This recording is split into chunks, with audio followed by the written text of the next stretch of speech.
प्रश्नावली 2.1 देखो, निम्न में से कौन से एक चर में बहुपद हैं और कौन नहीं, कारण सहित उत्तर दीजिए। ठीक, फर्स्ट क्वेश्चन है 4x² माइनस 3x प्लस 7। सबसे पहले तो ये देखना कि एक चर का बहुपद है या नहीं। तो बहुपद है, ठीक है, एक चर, तो एक ही चर है इसमें x का ही स्क्वायर भी है और x की घात 1 भी है। ठीक है, तो सिर्फ x के अलावा कोई चर नहीं है, तो ये होगा कि एक चर वाला बहुपद तो हो गया। ठीक, और घातें ये भी ध्यान देखो, जो घात होंगी वो कैसी होनी चाहिए, पूर्णांक, पूर्ण संख्या होनी चाहिए, है ना। तो ये 2 है, इसकी घात 1 है, तो इसका मतलब है कि ये एक चर में क्या होगा, बहुपद होगा। ठीक, तो यहाँ पे लिखोगे कि कौन कौन बहुपद हैं, कह रहे हैं इसमें लिखोगे कि एक चर में बहुपद,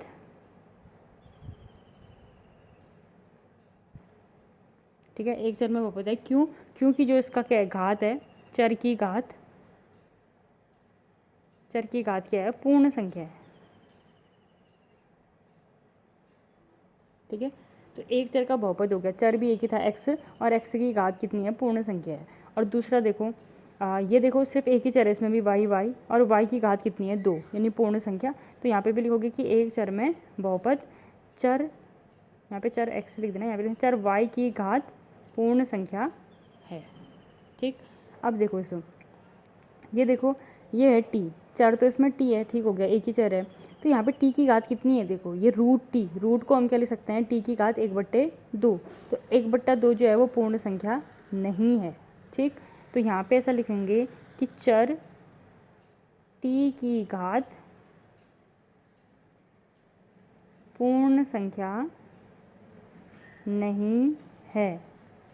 ठीक है, पूर्ण संख्या नहीं है, तो ये एक चर में बहुपद भी नहीं होगा। ठीक, और देखो अगला है y + 2/y, तो y तो ठीक है, y + 2, इस y को ऊपर ले जाओगे तो कितना आएगा, ये y की घात ऋण 1, तो ये भी पूर्ण संख्या नहीं है।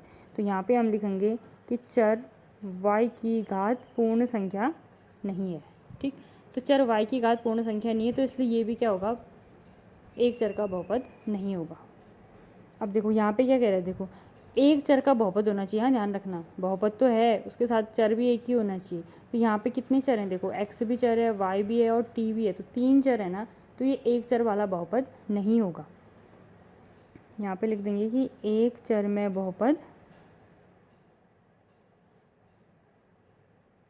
नहीं है। क्यों? क्योंकि चर कितने हैं इसमें, 3 चर हैं, क्योंकि इसमें कितने चर हैं, 3, तो लिखोगे क्योंकि इसमें 3 चर हैं, कारण भी लिखना है। ठीक है, तो बहुपद होने के लिए हमारे पास देखो ये कंडीशन होनी चाहिए कि जो भी चर है उस चर राशि की जो घात है वो पूर्ण संख्या होनी चाहिए, माइनस भी नहीं होना चाहिए, बट्टे वाला भी नहीं होना चाहिए, है ना, पूर्ण संख्या होनी चाहिए। ठीक, तो वही बहुपद होगा। सेकंड क्वेश्चन देखो, निम्न में x² का गुणांक लिखिए। सेकंड क्वेश्चन है ये, पहला पार्ट दे रखा है इसका 2 + x² + x। तो x² का गुणांक क्या होगा, जो x² के साथ ही गुणा का अंक है, आगे पीछे नहीं देखना है, सिर्फ x² के साथ। ठीक, तो x² का गुणांक, तो x² का जो गुणांक है, गुणा का अंक है, x² के साथ क्या है, कुछ भी नहीं दिया है, इसका मतलब कितना है, ये 1। ठीक, वैसे देखो सेकंड में x² का गुणांक कितना होगा, सेकंड वाले में x² के साथ कितना है, माइनस, है ना, यहाँ प्लस था तो ये +1 हो गया, यहाँ माइनस है तो कितना आ जाएगा, -1। अब यहाँ पे x² के साथ क्या जुड़ा हुआ है, जिससे गुणा है, π/2, π/2 हो जाएगा x² का गुणा। ठीक है, फिर यहाँ x² का गुणांक आएगा आपका, यहाँ x² है क्या, x² का तो यहाँ टर्म ही नहीं है, पद नहीं है, तो x² का गुणांक क्या आ जाएगा, 0। अगर उसका पद ही नहीं होगा तो x² का गुणांक कितना आ जाएगा, 0।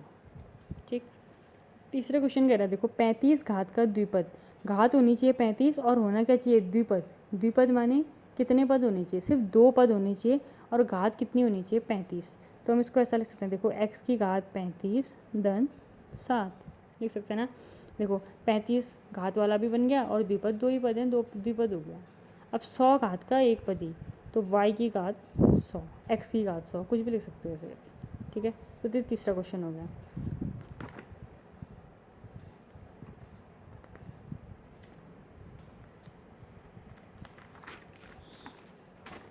ऐसे चौथा क्वेश्चन देखो, प्रत्येक बहुपद की घात लिखिए कह रहा है, प्रत्येक बहुपद की घात। तो हमें ये देखना है कि बहुपद की घात क्या होती है। मैंने कल लिखाया था आपको कि घात वो होती है जो पूरे बहुपद में जो अधिकतम पावर होती है, अधिकतम घात जो होती है वही बहुपद की घात कहलाती है। तो यहाँ पे x चर है, तो चर की अधिकतम घात कितनी है, यहाँ पे 3 है ना, तो इसकी बहुपद की घात कितनी हो जाएगी, 3। तो आंसर पे लिख दोगे बहुपद की घात बराबर कितना हो जाएगा, 3। ठीक। वैसे देखो सेकंड क्वेश्चन में यहाँ पे कितना चर कौन सा है, y, तो y पद की y का घात कितनी है, अधिकतम घात 2 है ना, तो यहाँ पे बहुपद की घात कितनी हो जाएगी, 2। ठीक है। और यहाँ पे कितना है, चर है t की अधिकतम घात कितनी है, 1, और तो कोई है नहीं यहाँ, तो यहाँ बहुपद की घात कितनी हो जाएगी, 1।